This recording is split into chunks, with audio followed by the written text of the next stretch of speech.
Welcome to Simple Kicking with your host, James Harrison.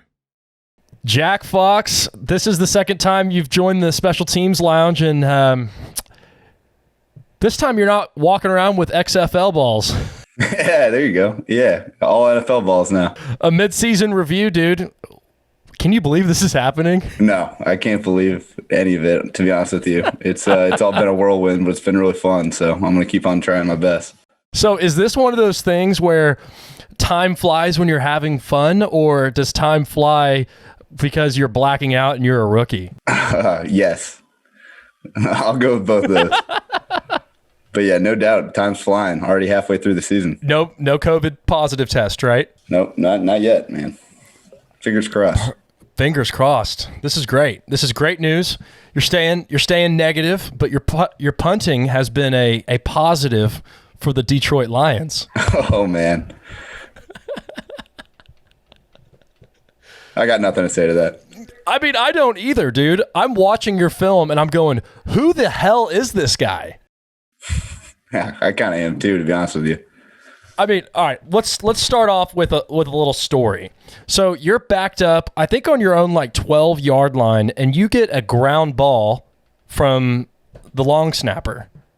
What is going on in your head? And tell the audience what ends up happening with that punt. We've talked about it, James, but like I haven't talked about it with a lot of other people. But like when you're in that situation, like any situation when you're back there getting ready to punt, like I'm just not thinking about anything. I'm just really just thinking about punting the ball. So like no matter where the snap is, I'm just all reacting. So when you ask me like what went through my mind, like honestly nothing. I just picked up the ball and kicked it. Did your stomach drop? That kind of feeling of like, you can fill in the blank what word I was going to use. Yeah, a little bit. I mean, like when you see the ball come out of his hands, I could tell it was going to be a little bit low. So yeah, a little bit, but I mean, like I said, it happened so fast. You just don't really have time to react. Well, that ball was over 5 seconds. It was like 5.32. It was perfect position between the numbers and the out of bounds, and I believe it was fair caught.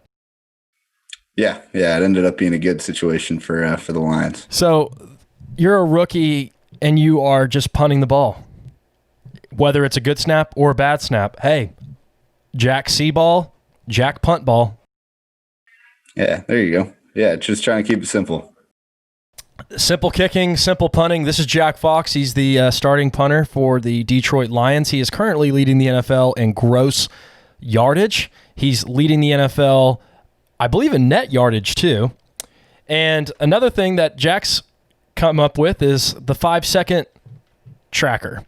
And Jack, you are tied atop the leaderboard with the amount of punts over 5 seconds. As I have it during the first 8 weeks of the season, dude, you have 12 punts over 5 seconds. Yeah, I think so. Who am I tied with? You are not tied. You are atop the leaderboard with 12, and the second closest guy who has 8 5.0 seconds is Tommy Townsend, followed by Cam Johnston, who has 7. So you are leading the pack of 5.0 punts, 12 for Jack Fox in the leaderboard, and second place is 8. Yeah, that's really cool. Obviously, punting in a dome helps me out a little bit. You don't have to worry about weather, so you just kind of focus on putting it up in the air. So I'm not going to act like that doesn't make a difference. So, but anyway, it's still pretty cool. That is really cool. Okay, so this is an interesting topic. So the last time the Special Teams Lounge took off, we had Thomas Morstead, and he goes, "Look, man, I'm a plain and unorthodox kicker. You're not going to see me hit a bunch of 5.0s. Now, on the flip side, I'm talking to a young rookie who's leading the NFL in 5.0 bombs. Yeah, it's crazy. How are you guys both in the NFL? What is this a world of 5.0s? Is it not a world of 5.0s? From your experience, what is this?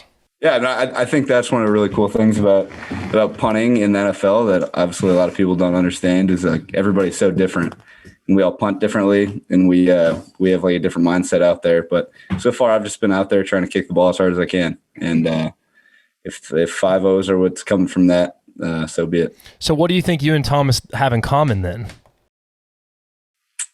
It's a good question. I mean, he definitely has a strong leg. Like, we're not going to act like Thomas Morstead is just swinging soft out there. The guy has a great leg. And, I mean, he's probably the most consistent punter in the league. So I'm just trying to be close to as consistent as he is.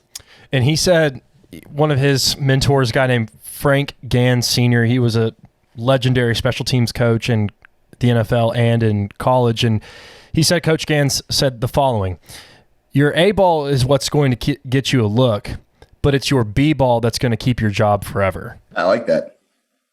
It makes sense to me. Dude, all you got to do is hit a B ball, do that consistently, have a boring career. Yeah, but like that's even outside of like the amount of thinking I'm doing when I'm out there. Like, I'm never going into a punt saying like I'm gonna try to just hit my B ball. I'm just swinging. Like, I'm trying to hit my A ball every time. So I don't know if that's something everybody does, but that's just kind of one of the things I've been doing. Your mindset works for you, dude.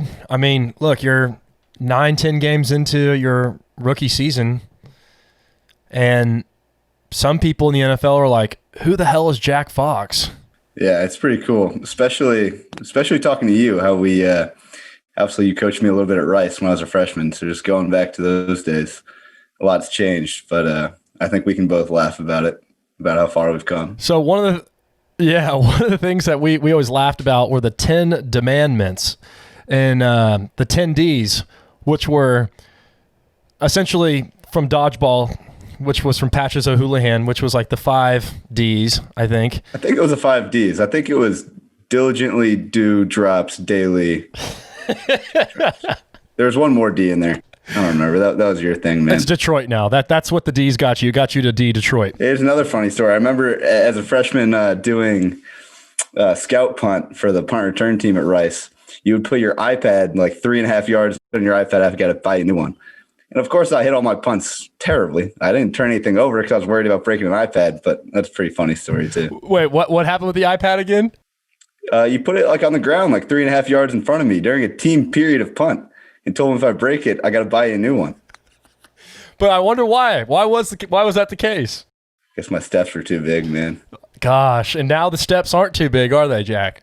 Nope. And how's that drop? Is that a pretty juicy drop you have? Yeah, man. It's a very diligent drop. Dude, it seems like you're light, man. It seems like you're having some fun. Yeah, man. It's been I'm living the dream. Dude, doing my dream job every day. Dude, in 100 years, you're going to look back at this and say, to your grandchildren or whoever you're hanging out with on your front porch, my rookie year was during the COVIDs. And yeah, I set records. Yeah, hopefully. Okay, here's one thing I did not teach you. I did not teach you how to hold the football for an NFL kicker. So, what's that like, dude? Yeah, it's pretty cool. I mean, I was a kicker growing up. I think a lot of punters grew up being field goal kickers. So, I've always had an idea of how I want the ball set up when I kick it. So, kind of try to do the same type of thing. And to be honest, I doing my best every time I hold it. But these Prater is such a good kicker that I can miss my spot a little bit, and most of the time he still makes it. So I kind of get lucky a little bit with that, but just doing my best. Did you think that the holding piece of an NFL career would be as important as it is? Yeah, like I was saying, just being a kicker, I always knew how important the holder was. So yeah, I've always taken it really seriously. And then one thing we haven't talked about is kickoffs. How's that going? Yeah, that's been cool too. We, as a team, we like to cover kicks. We're a tough team, so that's one of the things tough teams do. So we pretty much just try to get the kicks to around the goal line, force the other team to return it, and tackle them inside the 20. So that's been a little bit of an adjustment, but yeah, I think we're doing a pretty good job as a team with it. And you're playing what, safety on the kickoff return? Yeah, something like that. If there was a safety that you feel like you emulate in the league, who would you say? Are you a hard hitting safety like Jamal Adams? I mean, who's your safety that you look up to the most? Probably Andrew Sandejo. Rice L. Legend. Yeah. Yeah, he only knows one speed, and that's very, very fast. And he only knows one way to play, and that's very, very hard. Yeah. So what next, dude? I mean, you're on top of the NFL. You know, you're hanging out. You're enjoying yourself. What's the next couple of weeks going to look like for you? The next half of the season?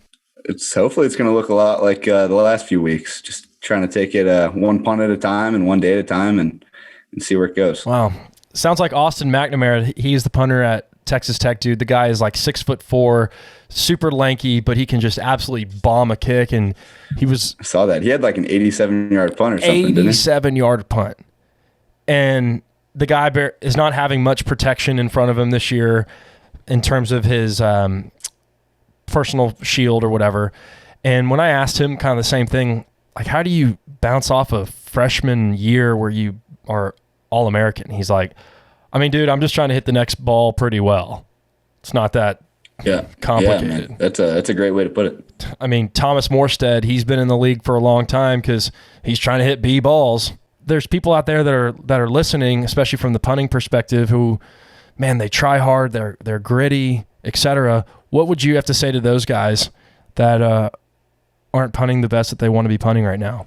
Yeah, I would just kind of say take a deep breath. Like, what I've been noticing is, like, when you're punting well, probably kicking the same thing. When you're kicking and punting well, like, it's really easy. But when you're kicking and punting poorly, it's like the hardest thing in the world. So I would just take a deep breath and just try not to think too much. When you turn on your brain, it's not the very best. Yeah, not always. Nah. Trying to think about, yep, my brain's turning on, and I can't give you any example where when it's on, it's really served me well. Yeah, and it's not easy. It's a lot easier said than done, but you just have to trust your body and trust your practice and all that good stuff. Are you putting any pressure on yourself? Yeah, I mean, I think there's always pressure to perform. So I don't know if I'm really putting more pressure on myself, but I always feel some sort of pressure when I'm out there. You had to win a job during camp, right? Yeah. I mean, sometimes it feels like practice is harder than the game, so that's always a good thing. I can't even. The guy's name is Arryn Siposs. Arryn Siposs. Yep, Arryn Siposs. And dude, you basically got, hired the last day of the quote unquote internship. Yeah. It was a dogfight to say the least. He's such a good punter, and I mean, he's just as good as I am. He has a really good leg and he's really consistent. So we were kind of back and forth all of camp. Well, that's cool that you've taken that now into having a pretty decent season. You're not putting too much pressure on yourself. As we do this kind of mid-season check-in, I'm looking at all your vitals, man, and red, yellow, green, it's all green, brother.